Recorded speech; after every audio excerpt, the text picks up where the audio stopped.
Happy New Year, everyone.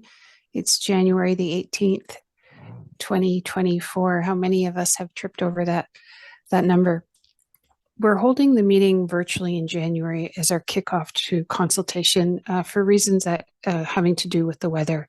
And we've heard from a number of Ward 1 residents that in the winter months, sometimes the weather can impact our desire to be mobile and go outside.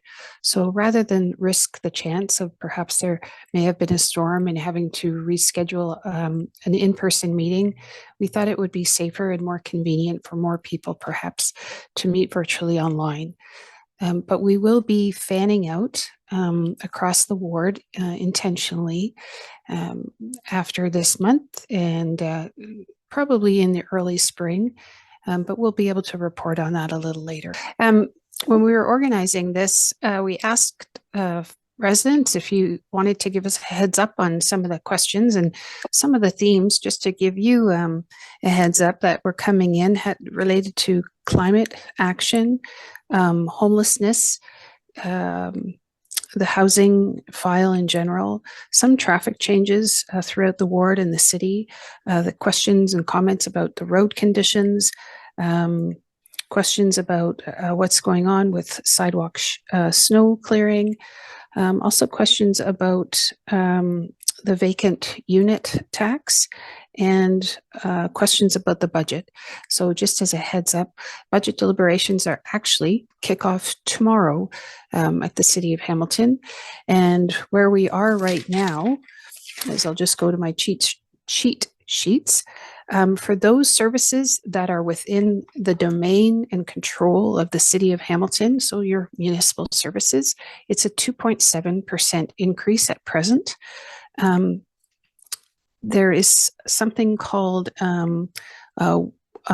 provincial hospital redevelopment. The province is asking the city to contribute to healthcare, and that accounts for a 1% increase. And new investments in housing and homelessness is 1.6. And then as a consequence of provincial legislation in the form of downloading and unfunded mandates, primarily having to do with how homes are developed in the form of development charges. That's a pretty substantial hit at 2.6%. So collectively, that's 7.9. But for those things that are decided around the horseshoe, it's 2.7% plus 1.6% for housing for 4.3%. So Steph, would you like to go to the questions? We haven't picked up a question yet. I don't know if you want to touch on the budget process a little bit, but I'm also going to put up the graphic that kind of shows that'd be helpful, yeah. the breakdown of the budget. And this is available on the city's budget page that kind of points out to where these percentages are coming from.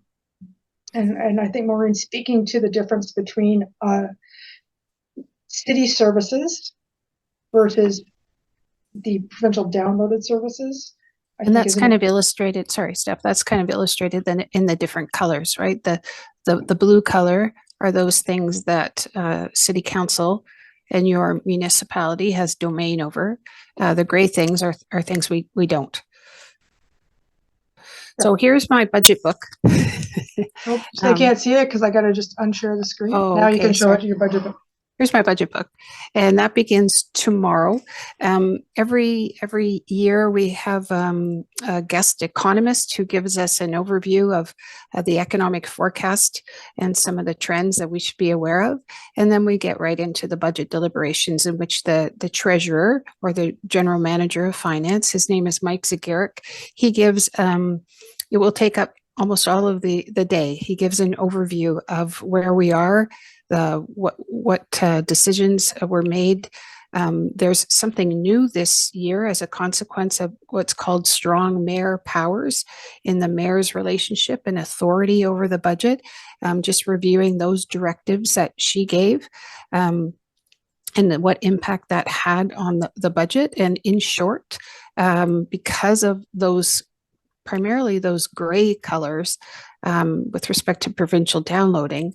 The mayor directed the city treasurer to look at all the various reserves, so piggy banks, so to speak, savings accounts that the city has been accumulating over the many years, and what was doable in terms of using some of those reserves to caution the impact of this budget, because we are all sensitive to issues of affordability, and any use of reserves and any debt that it's taken on, it again is there's very prescribed limits set by the province for all municipalities, and the treasurer will go through those limits.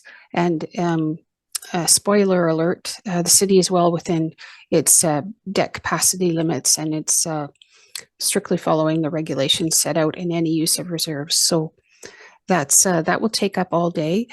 And then next week, every department will present their particular budget and go through it and explain some of the factors that are at play. And what's new this term of council is that the council articulated three primary strategic directions: sustainable economic development and ecological development, safe and thriving neighborhoods, and clear transparency in the workability of City Hall. So those were the directives also given, and each department head will say, here's how this investment will be moving forward those priorities. And then the budget is to wrap up on the 15th of February. So it is a lengthy deliberation, but necessarily so. It's really important.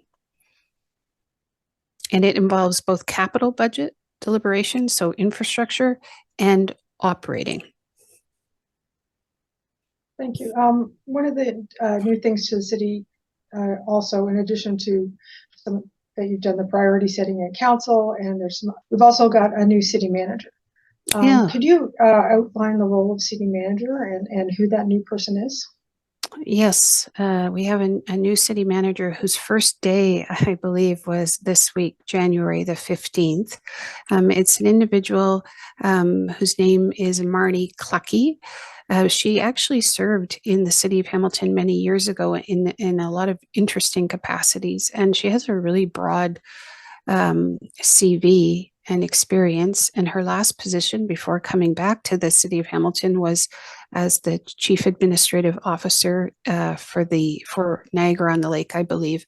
I've met the city manager just this afternoon. We were in on a meeting together and sitting through committee meetings, but I haven't had my one-on-one with her yet. So that it's an exciting start. Prior to 2020, the province paid 100% of the cost of Hamilton's administration of childcare. In 2024, this will be 50-50% cost sharing. Are these costs already in the budget? And so do you know if the costs are in the budget at this point? Yeah, so if I could just step back on that question for a minute, just to place it into context. It's a really good question in and of itself.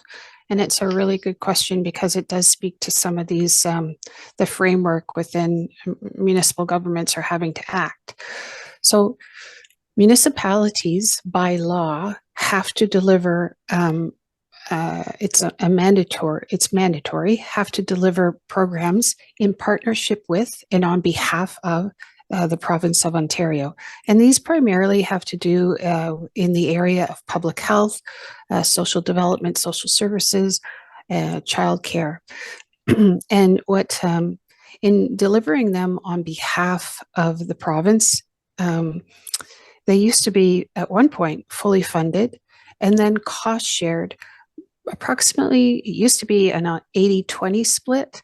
So the province would pay 80% of the program delivery costs, including staff costs, and the municipality would pay for 20, because arguably we are getting a benefit and there is some ability to adjust the programs according to local needs and circumstances.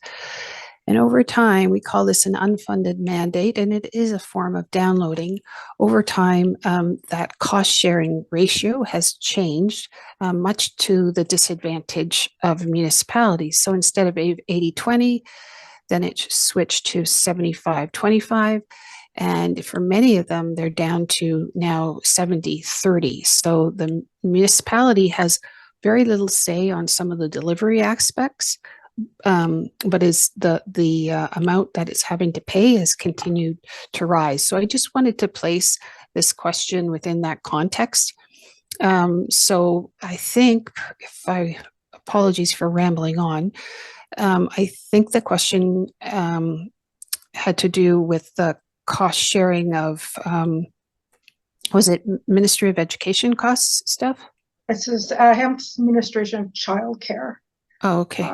Had the province paid it 100%. And it's also asking, just to tag on to that, how can taxpayers object to the downloading of such costs to municipalities? Okay, thank you. Sorry about that. So in 2020, the province, in the form of the Ministry of Education, actually reduced the funding to municipalities from full 100% funding to actually down to 50-50. And so that's a significant cost to the municipalities. In the case of Hamilton, that was a reduction of almost $4 million in provincial funding. And my understanding of this is that there is a forecasted pressure in next year's budget of $2.5 million. And there was some flexibility afforded to municipalities, as I understand it, using some of the COVID money to try and cover off some of these costs in the form of transitional grant fundings. But those things are running dry. My understanding of childcare is that we have an access rate of about 33% for licensed childcare spaces. And the city has been allocated about almost 1,700 new childcare spaces between the year 2022 and 2026. And there are 4 priority wards for those spaces. It's wards 6, 7, 3, and 4. A call for applications went out this year for those priority wards.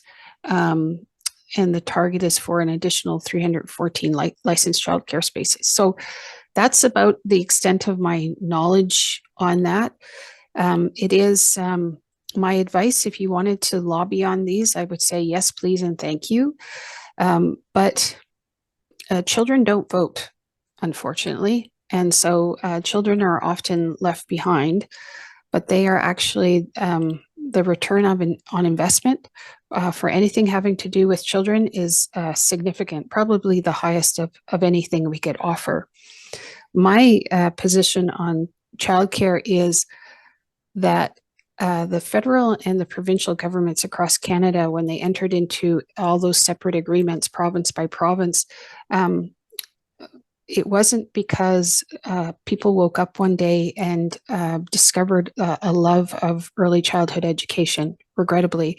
It was because our demographics are such that we're going to be facing, perhaps in many sectors, labor shortages. So we need all workers in the labor force, including women who are still the primary caregivers.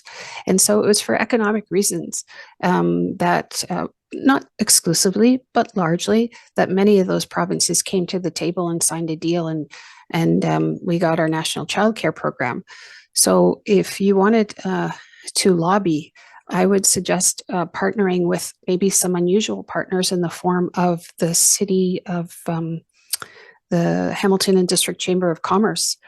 The president of the Hamilton and District Chamber of Commerce was before council, in which the number one priority for small and medium-sized business in Hamilton is trying to attract and retain talent in this squeezing labor force. And one way in which to do that is to ensure they have accessible, good quality, affordable childcare for workers. So it's in their economic interest to to deliver this program and these spots. That's my opinion.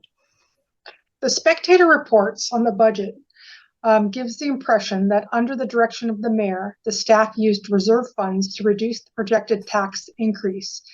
Is this strategy sustainable? And do you personally support an alignment of ongoing operating expenses with ongoing revenue?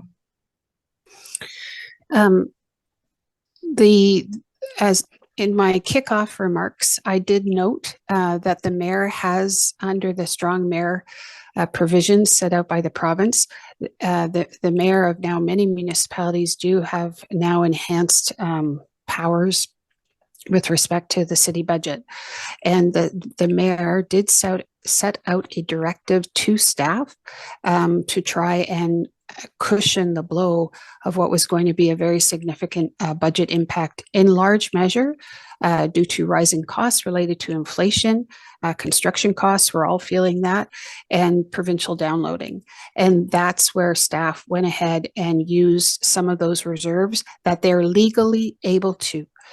And the city's reserve, I read this a few days ago. I think it's important.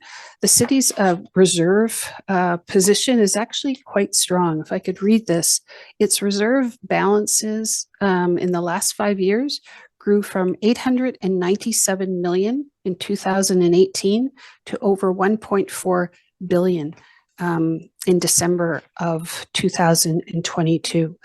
So the money is sitting in the reserves. It is for rainy days, but it's also for investment in community. And in these circumstances, this city has to continue to invest strategically in order for it to be competitive, in order for it to be responding to some significant stresses related to housing, preparing for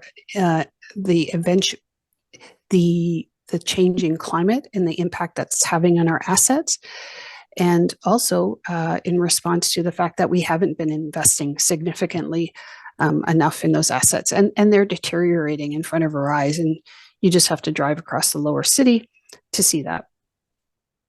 Just staying in the kind of the tax area right now, can you talk about the stormwater tax, how that is expected to kind of impact Ward 1 folks in the different types, variety of housing that they live in? Yeah, I can try. So the issue of stormwater funding and a stormwater tax or levy has been on the municipal agenda for over 10 years.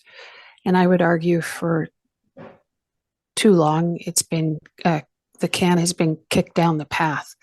So right now,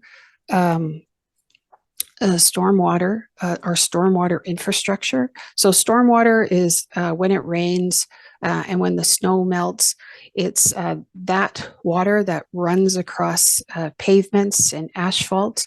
It picks up contaminants, and all of that water goes into our subsurface, and then it gets treated at a Woodward treatment plant. But in periods of significant rainfall, and we're having more significant rainfall over shorter periods of time, part of that goes and it goes into our urban creeks, our rural creeks, Cootes Paradise, and then eventually into Lake Ontario. So I'm trying to get to the point. Cities like Mississauga, Kitchener, Guelph, all of these communities recognizing that right now the way we pay for stormwater is through our water rates. So you're paying according to how much water you use, but there's an inherent lack of fairness in that, because we have some large institutions, businesses, large shopping malls who may not even be hooked up to water, who may use very, very little water because you're not going there to shower and so on, but their impact on our public infrastructure is significant. So we've taken stormwater off the water and sewage portion utility portion, and we've now made it a standalone. And the calculation will be based not on how much water you consume, but it will be based on a formula of how much impermeable surface that you have on your site. And in that way, overall, homeowners and property owners, if you will, residential in Ward 1 should be better off. If you were living in a condo, for example, there are calculations that will be coming forward that will look at, say, the size of your parking lot, and the same will hold for single family property owners. And then there will be calculations based on the size of, say, a large parking lot, whether it be McMaster, whether it be an industrial use in the North End, those sorts of things. So overall, it will be a fairer system. We will have a more sustainable funding model for our stormwater system. And ultimately, the real goal is to benefit the sustainability of our natural habitat and our urban creeks and wildlife. How well can DCs be estimated? Is the city's exposure open-ended? Is the work going to be tendered as normal? I'm not sure if I'm fully appreciating the question, but let me just provide the following. So DCs are called, that's short for development charges. And development charges is something that is provincially mandated. Every municipality has to have a development charges bylaw. And they're very wonky mathematical formulas that are used, but the inherent policy that goes into informing them are really, really important. There's not a lot of wiggle room for municipalities in the kind of choices that they can make within the development charge bylaws, but there are some. In the development charges, there are things that a municipality has to apply development charges to it. Those are statutory. And then there are things that the municipality has some discretion. So those are discretionary applications of development charges bylaw. So if I could just give a couple of examples. On industrial property development, those are statutory requirements. But a municipality doesn't have to apply development charges if a place of worship seeks to develop a new place of worship, or maybe an addition to. So they're excluded from having to pay development charges. I'm sorry for rambling again, but I'm not sure I really got the last part of the question, Steph. If you could repeat it. Is the work going to be tendered as normal? So the work to do the development to inform the development charges bylaw was tendered. It's a very, I use the word wonky. Sometimes I use the word nerdy. It's a very, there's very few businesses or consultants in Ontario who do the work of development charge consultants. I think there's basically only 2 or 2.5. And that work was already tendered. And that consultant group, Watson and Associates, has already been working with this municipality on a revised development charges bylaw, which should be going out for public consultation soon.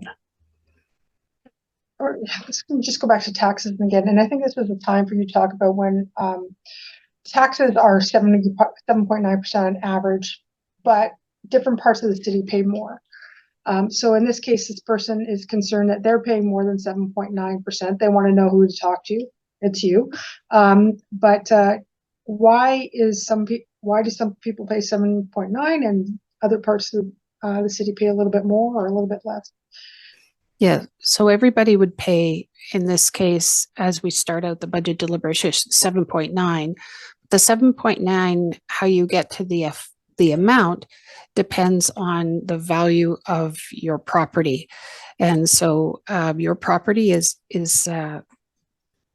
valued according to an arm's length agency from the province called the Municipal Property Assessment Corporation, and they place a value, what your property would sell on the resale market, and then when you apply that rate to that assessment, that's why different people pay ultimately different amounts. On average, how much will taxes go up, including property tax, water tax, stormwater tax per household? No, people that live in bungalows or roofs tend to be more elderly disabled. Can they afford these increases?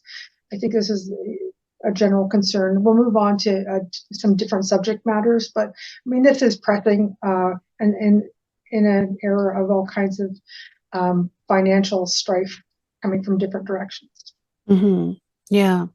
And I think that goes back to Mayor Horvath's directive in that the costs and the needs are going up, but the people's ability to pay is not limitless. And this is where we get back to the appropriateness or the lack thereof of property taxes to pay for things that they were never intended to pay for.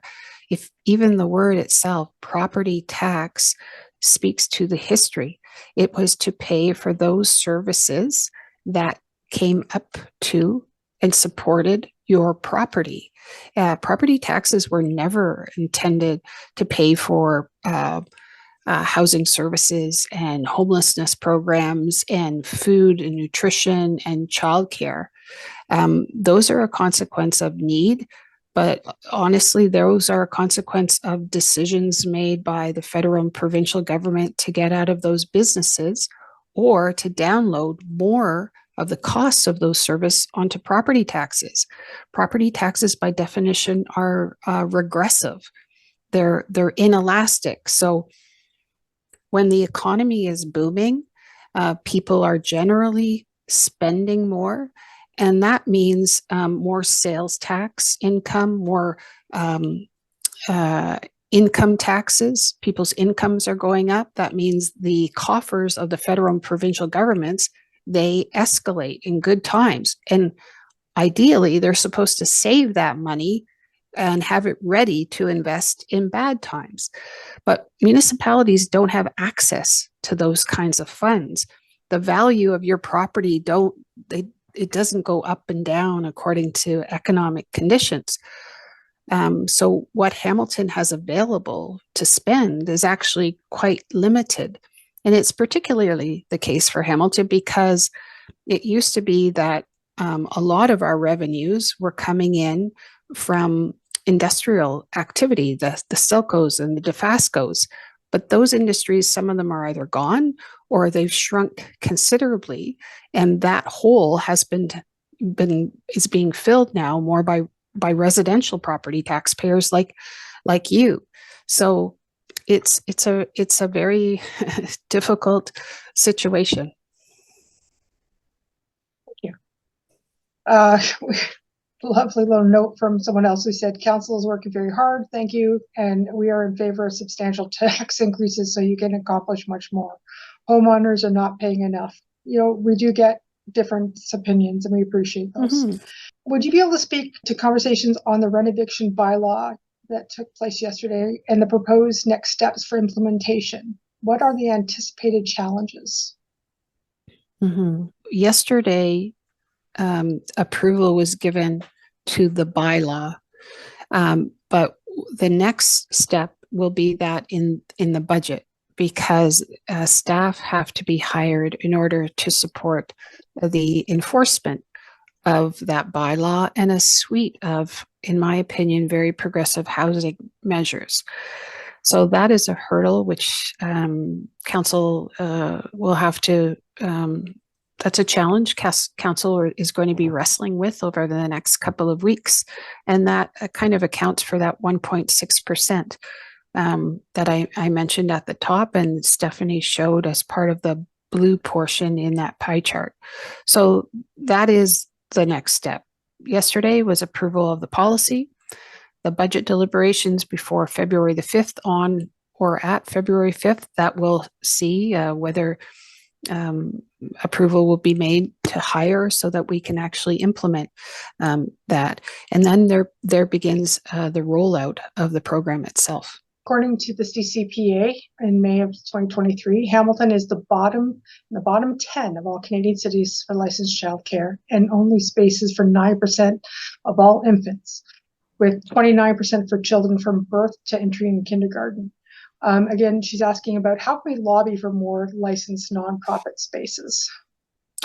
Having these kind of conversations first and foremost. I always say in having conversations, trying to speak to people's self-interests. So they may not care at all about childcare, but they may care about their taxes. They may care about the economy. They may care about they can't seem to hire anyone. So maybe why is that? I love the fact that Judith has been such a strong, compelling voice on childcare and why it matters. It's such a critical investment.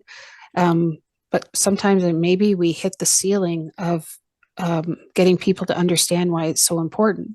So rather than struggle with that, trying to create a bigger tent and speaking to their self-interest. So part of my strategy is always bring more people and different people into the tent.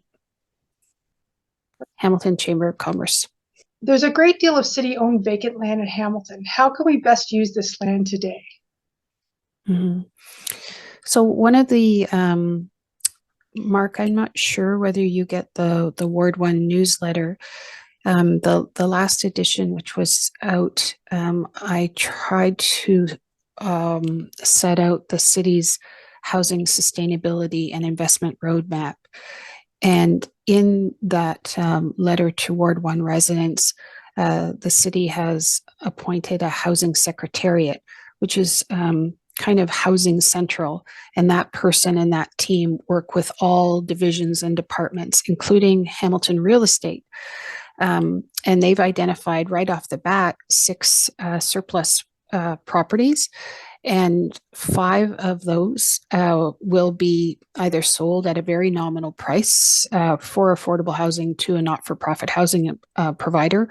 There's one right now on Main Street that they're doing more assessment on to provide a recommendation on whether the city should maintain ownership of it for the development of a not-for-profit or affordable housing or maybe a mixed income, or whether it would make more sense to sell it and use the money from the sale to enable other not-for-profit agencies to tap into existing federal and some provincial housing funding strategies. They've got to be able to put some equity on the table in order to qualify for more funding models. And that deliberation on that 6th property is happening right now. Do you know how many housing units are expected to be completed in 2024 and how many more are still waiting for approvals from the city? Some people have complained about the length of time it takes to get a building permit. Is there any merit to these complaints? Yeah. So I did write about this, and I'm going to cheat right now. I'm going to find where I did set out those numbers. In short, while I'm looking for that, I can tell you that the city has far surpassed the target that the province set out for it in terms of development approvals, like way past it. So there's a lot of myth involved in the spin of that. The challenge, though, is we can't force developers, once they have all their approvals, we can't force them to build. And it's no secret. Some developers, they get all the approvals and they sit on the land, and it's supply and demand. The more there's a shortage of something, the greater the value of it will go up. And so sometimes they'll sit on that land and wait for the value to increase, and then they sell it. And they sell it, and they can tell the person, all the approvals are gotten. You don't have to go through any of the permitting process. That adds to the value of it. So there's that. What has been discussed and what I would certainly support is, and this would require provincial regulation. We couldn't do it as a municipality, but there could be a use it if this provincial government is serious about getting it done. There could be a use it or lose it. Once you have all your development approvals in place, if you don't develop that property in say 3 years, then you lose all those development permissions. And because there is a significant number, like hundreds of thousands of acres in southern Ontario that are development ready, the developers are not developing. Just going back to land use, boarded churches and schools, who controls or owns these? Who controls, pardon me? Boarded up schools and churches. Oh, okay. So say Sir John and Macdonald, something like that as an example. Yeah. So the board of the Hamilton Wentworth District School Board would own those properties, and if it's a school, then whatever that denomination, the diocese of, or they would own those properties. The city, no, those properties are owned by other entities. And then just going back to who pays property taxes. Do educational institutions like Mohawk College and McMaster pay property taxes? No. Short answer. No, unfortunately, they do not. She says, I'm not a landlord or a renter, but I do feel we are not addressing homelessness and affordable housing properly. Landlords are in a business to make a profit, not support geared to income housing. The city should be doing much more to help people who need affordable housing. What protection do landlords have against tenants who have stopped paying rent and won't let their landlord in to do renovations, or basically squatting in a house that does not belong to them? For the most part, thank you for your question, Rosemary. The relationship between the landlord and the tenant is determined under the guise of the Residential Tenancy Act, which is a provincial piece of legislation. And with the exception now, as of yesterday, Hamilton being the first to introduce a renovation and eviction bylaw, there hasn't been much that a municipality can do, because that is a relationship between the owner and the tenant. The renovation and eviction bylaw is just requiring that it does not preclude, and it does not do anything that would stop a property owner from issuing an N13 to a tenant. But what it does do is require a property owner to obtain a license, such that if they have to prove that the improvements that they're going to be doing to the unit require that tenant to actually vacate the unit. And so it means they have to get an engineer or an equivalent person to justify that vacancy, that eviction. And on the issue of, I thought the statement was private property owners not providing affordable or rents. They don't have to. And therein lies the challenge. I'm not against private property, and I'm not against someone owning multiple properties, but 94% of our housing is set in the private market, which is a speculative market. It's affected by supply, demand, interest rates.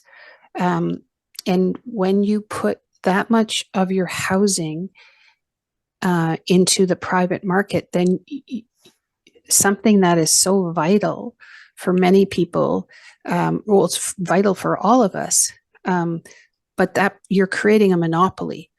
And so what governments are trying to have to do now, because governments created the monopoly, is to try and bring in programs and policies that are trying to affect that monopoly, because it's not working, because there's no obligation for a private developer to provide affordable units.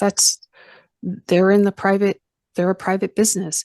They're there to make a profit, and there's nothing wrong with that. They're not a charity, but as a community, we have to ask ourselves, is the way in which it has evolved, is it creating some challenges? And I would say, yes, it is. You wrote about housing in the last Yes. letter. You referred to it a couple of times. Can you tell us about some of the actions that the city has taken to address the needs of folks who are unhoused or require affordable housing?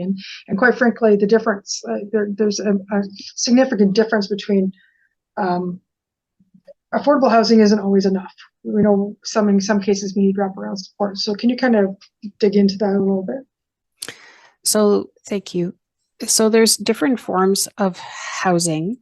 And so earlier this week, we received an encampment update, as we do every month now, from the Director of Housing Services. And it's always the case that the number of people in the winter that you see visibly living outside does shrink a little bit, as they tend to try and seek out shelter spaces. But that those who are remaining have some of the most complex needs in our society, so very acute health needs.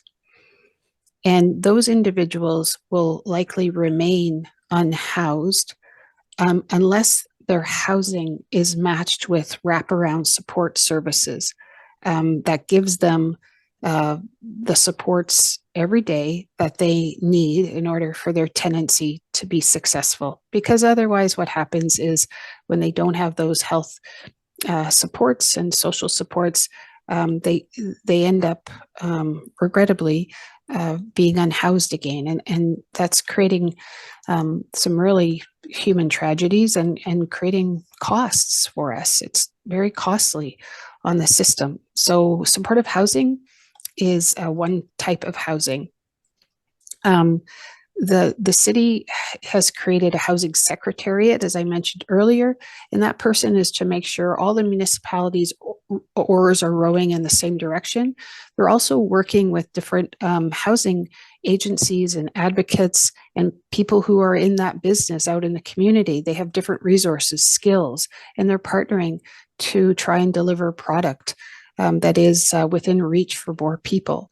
So some of the things that the Housing Secretariat is heading up is the construction of new affordable housing, which is really, really expensive.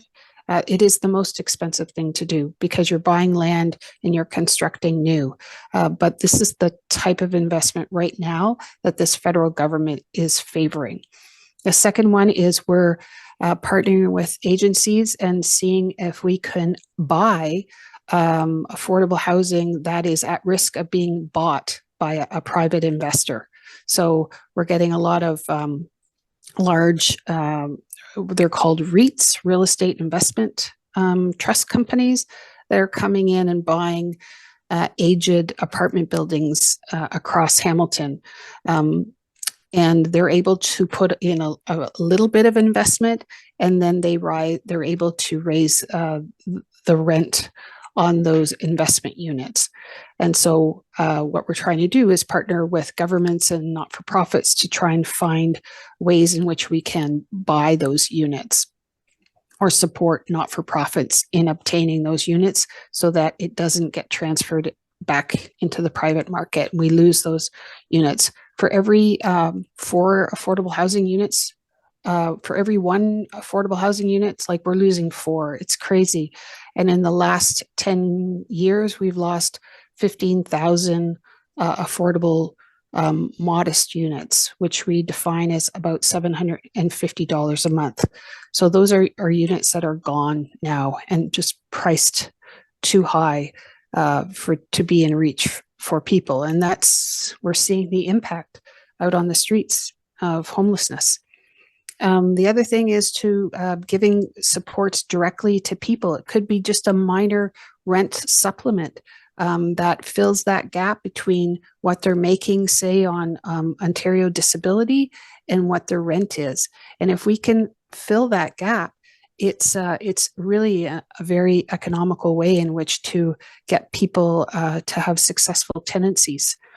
And then the other thing is just trying to make sure that we are more advanced and more active in trying to preserve the units that are out there in the private market. So being a lot more proactive on issues of property maintenance so that these units don't and these buildings don't fall into disrepair, or to make sure they don't fall into disrepair intentionally, so that the tenants have to move out. Just piggybacking on that, where would we look for a role model for housing the homeless and actual solutions today that might be working elsewhere? Well, I believe there was, I mean, Finland is held up as always a model in which they set their mind to eradicating homelessness, and I think they have done so, or pretty close to doing so.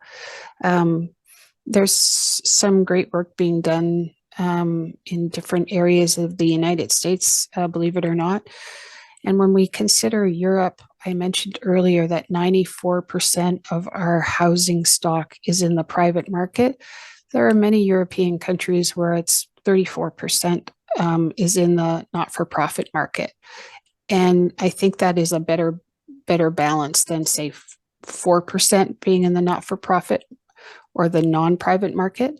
So, but it's going to be, we have to have some adult conversations about whether we think if that 94 and 4% ratio is actually working. It's costing us a lot of money. Can you just elaborate on the lane rate housing and whether it's allowed in Ward 1? Yes, it is. Yep. It is allowed, and it has been for some time. You have to meet certain requirements in terms of the property itself, but yes, it is allowed. And the city in the last year, I think, has granted approvals for about 550 accessory dwelling units, which are, say, basement apartment or a secondary suite, say, in the back of your in your backyard, for example. So they've actually created a distinct unit in the building department that all they do now is work with residents who are interested in building accessory dwelling units. Mary Louise is got her hand up to ask a question.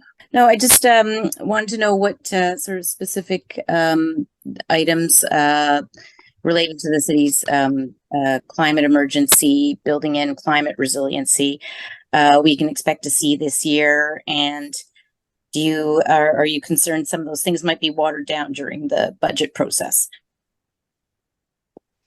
Thanks, Mary Louise. So in March of 2019, the City of Hamilton declared a climate emergency along with hundreds of other municipalities across Canada and thousands around the world. And ultimately, a climate office, now under the leadership of Dr. Linda Lukasik, has been formed, and a climate action plan has been created. And now Dr. Lukasik has put in a new governance model in which citizen volunteers are going to be assisting in defining those climate priorities and action plans. I feel pretty confident that those will not come under the budget knife for a couple of reasons. We made the wise decision to create a climate reserve the other year. So they have a built-in revenue, which they're using. It's not a lot, but they're using it really effectively. And they're focusing in very much on their plan of action. So just so folks know, there are the three top contributors to greenhouse gases in Hamilton. The first is private industry. The second is transportation, and the third are buildings. And so, what can this city do? It can focus on really on those two things that are within our domain. So, private transportation, it means continuing to invest in quality public transportation, continuing to enable people to have hopefully housing choices within the urban boundary so that they have access to transit and they have access to alternative forms of moving around the city. So safe, protected, connected bike lanes, safer pedestrian walkways.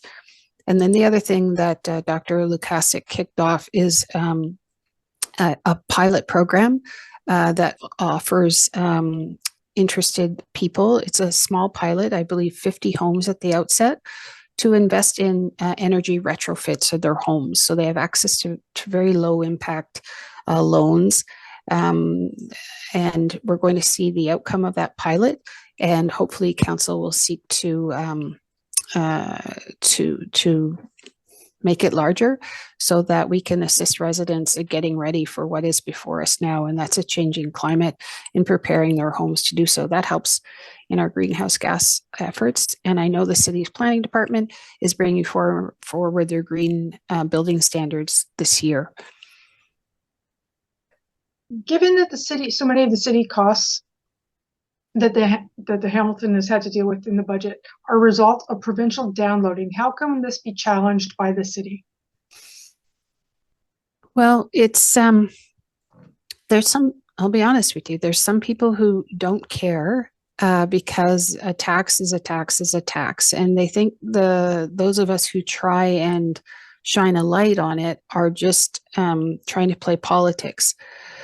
I would say that's not, in my opinion, true, because we should be held accountable for how we manage and we spend.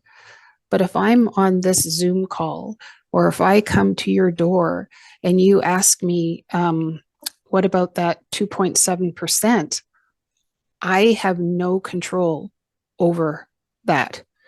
And I have no say on the regulations. I have no say on the financial impact, and I have no say on the implementation on your behalf. So I believe it's really important for us to make a clear distinction about what budgetary decisions are within the realm of the municipality and what are being downloaded. So how can we maybe change this? Is we can continue to shine a light on these. And what the city is doing is following a path that is set out by the mayor of Guelph, the mayor of Mississauga, the mayor of Toronto, is shining a light and on your property tax bills and in all the communications saying, right, this is the portion as a consequence of what's within the domain of the municipality to budget and make decisions on. And here's the hit that that is out of our domain, but we're having to pay for on a regressive property tax. So if you're interested, I would really advise you to contact the government members in this area, and they are MPP Skelly and MPP Lumsden. Affordable housing is a huge challenge for students, many of which live and work in Ward 1. How are you working to create more affordable housing for students? Will you work towards adding mid-rise residential zones in Ward 1 as part of the residential zones project? So right now, the city, we've gone through many iterations of, do we have LRT? No, we don't have LRT. Yes, we have LRT. So we are going to get LRT. But in that early journey, the city did actually something very advanced, and it zoned, they're called transit-oriented corridors. It pre-zoned that land in and around the LRT to allow for greater density. And it's extended that pre-zoning in and around malls and go centers. And the province has now set out some guidelines of density targets that we have to meet. And what the city is doing right now, and has been consulting with residents about what's kind of called missing middle, which is for densities or heights of about 6 to 12 or 6 to 12 stories. And that's again in an effort to build within the urban boundary. We do need greater supply on the market to help as part of the puzzle in the affordability with the affordability crisis, but not just supply. We need diverse supply, and we do need public sector investment in some of those housing types. But it's always been my position, firm urban boundary. I ran on that in 2018, and it's always been my position to support smart, green, intensive, and varied development. Is there a way to get from 94% private property to 45% affordable public property? How is there, under our current structure, is that possible, or what might need to be changed in order to try to achieve that? It's not possible at the local level.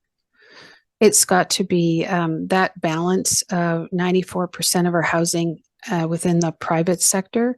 It requires some significant changes and investments provincially and federally. And it will have to look at, say, our some of our tax laws. Canadians are going to have to ultimately make that decision on whether they think that ratio is working for them now, and or whether the costs that it's creating in other spheres is something they're wanting to pay for. Healthcare costs, education costs. Yeah, that's my blunt answer. Municipalities can chip away and lean into and be held accountable for their efforts to try and bring more of that 4% on the market and move the dial on that 4%. But, and I think this council, I'm certainly committed to it. But fundamentally, across Canada, if we wanted to change that 94-4 ratio, it's going to require all governments having to engage and pull all their levers to do so. And it's going to require the support of Canadians.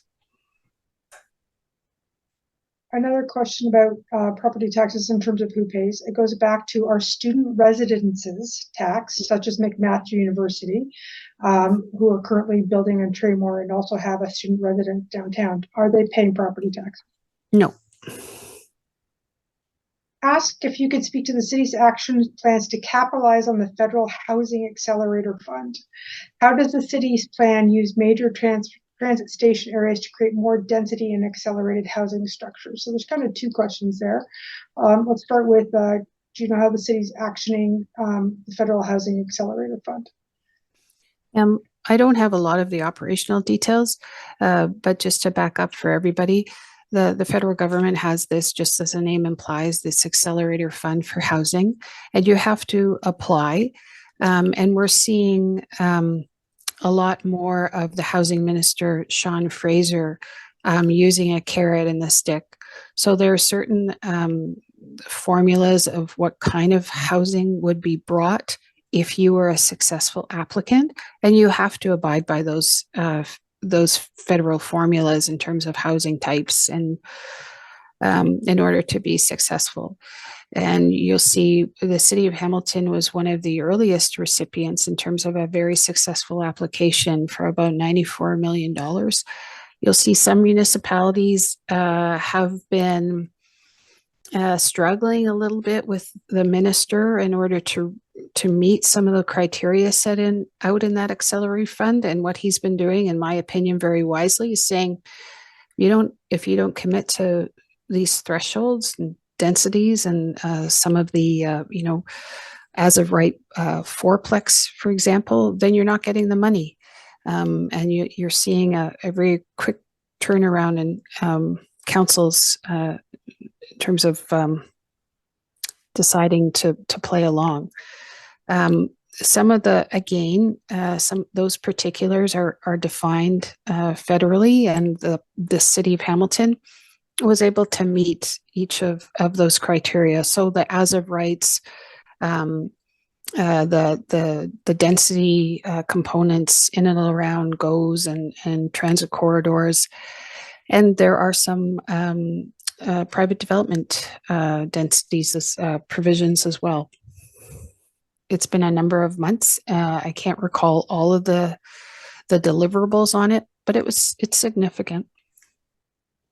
And just piggybacking on that, how does the city's plan use major transit station areas to create more density and accelerated housing structures? So you mentioned talk, but there's some pre-approved area, some densities around that's pre-approved. Can you just boil in that a little bit more? Mm-hmm. So we actually held an online public meeting.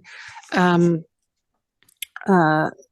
province of Ontario, say, for example, along transit corridors, high order transit, they have set out thresholds of densities that municipalities who are getting high order transit that they have to provide. And I think it's between 600 and 800 the threshold, and the city of Hamilton is planning for that. And in those instances where those density thresholds cannot be provided, and I always give this Gage Park as an example, there is going to be a transit stop in and around Gage Park. Well, because of that, the beauty of Gage Park, and it's such a wonderful swath of green space, there's no intention of developing on that that green space. So in that instance, the province has, or the municipality has to seek an exemption. And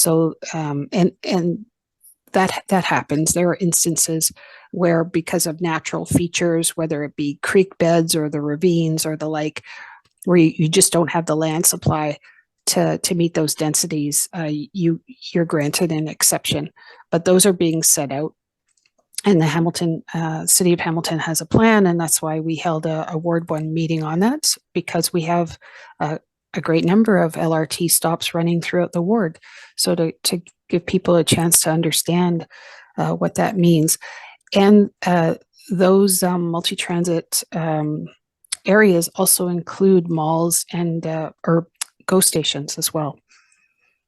We haven't talked about roads and traffic changes, the condition of our roads, what plan there might be for that, nor have we spoken about the changes, some of the traffic calming changes that are particularly around Main Street and whatnot. Can you touch a little bit on we're looking at roads going forward on those two things, both the condition and the traffic changes? So every municipality in Ontario has to come up with an asset management plan by regulation. And this city, like all municipalities, has been busy in preparation for that. And the next step in meeting that regulated plan is the city has to set levels of service for all assets. So what condition do they want a service to be in? And then they have to be prepared to have a financial plan to pay for it.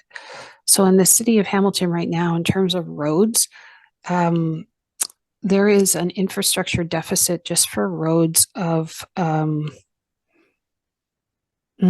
think $96.3 million just to bring everything up to a good condition. So the deficit is significant. And regrettably, since 2002, we have not been putting enough capital investment into something as basic as roads. So if I could give you an example, in 2002, we were investing $75 million into roads. Last year, we invested, I think, $121 million. That sounds like an increase, but when you apply an inflation calculator to that, what you'll find is we're actually spending we've been spending, our spending on roads has been going down. But more specifically, our spending on existing roads has been going down, particularly across the lower city. And more of the expenditure has been shifted over into growth, which is sprawl. So it just underscores the financial lack of sustainability in sprawl.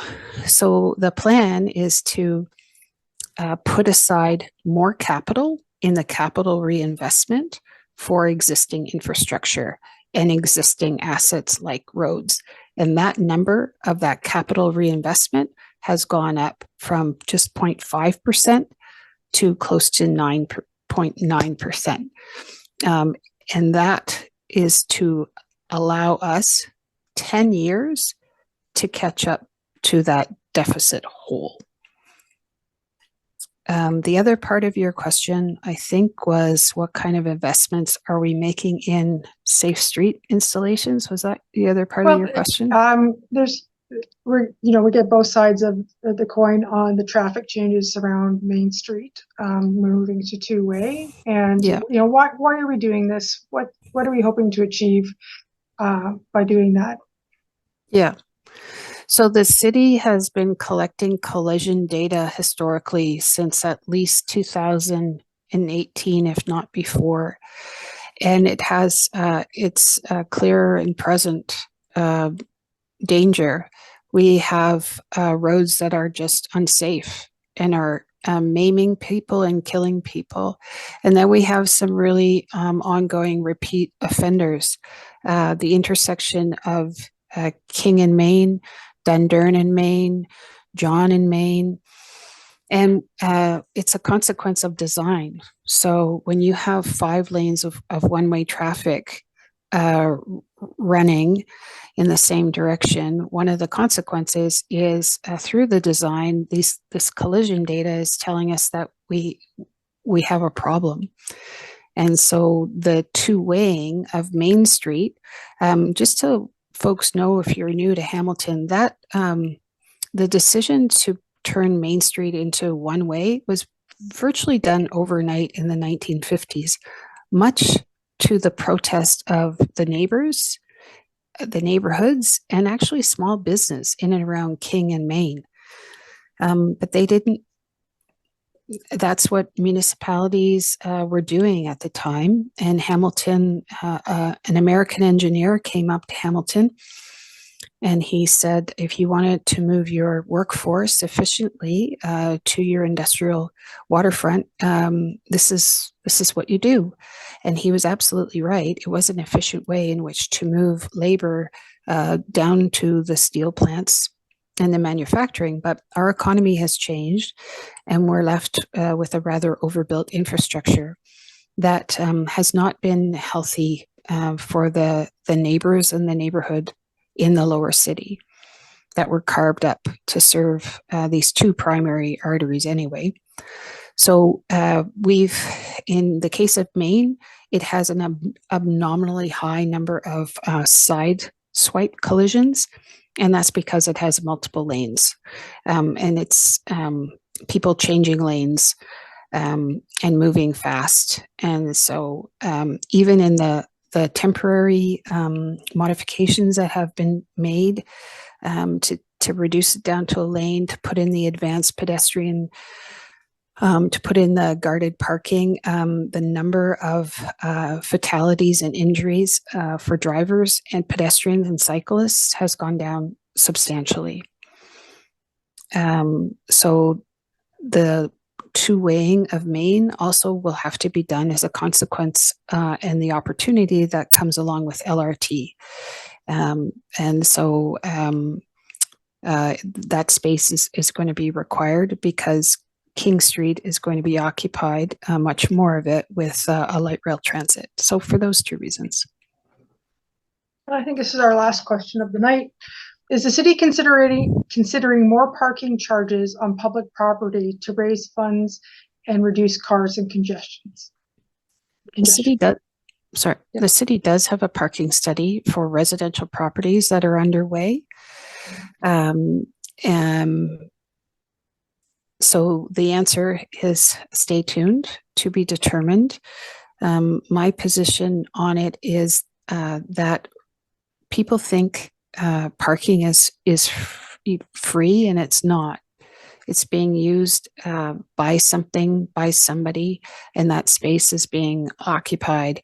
But it's public space, and it perhaps could be used for something else.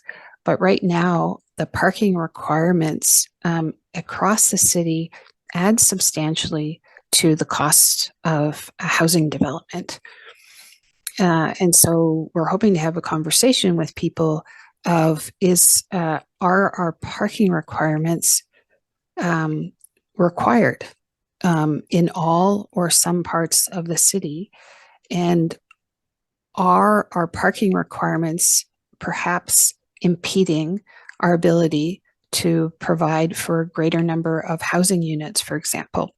Because those costs are just ultimately passed on to whomever is seeking to buy that unit.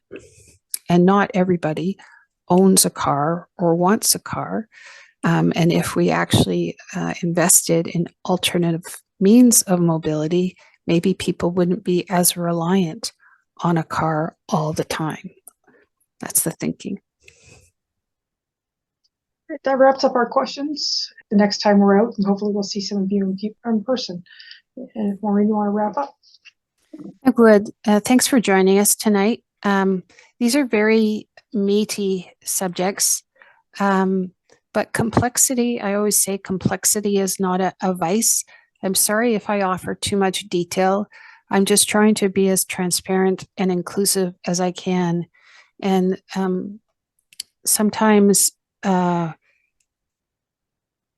answers to our problems are not easy because the problems are really challenging. And I'm trying to, I hope, give you an opportunity to be part of these conversations in looking at all of these challenges so that we can have a stronger, more healthier city. So if we didn't connect tonight, please don't hesitate to reach out either by phone or by email, and happy to engage at any time through those ways and means. And also, as I mentioned at the top, we're going to be, once the weather gets a little better, we'll be out at a neighborhood near you. So thanks for joining us.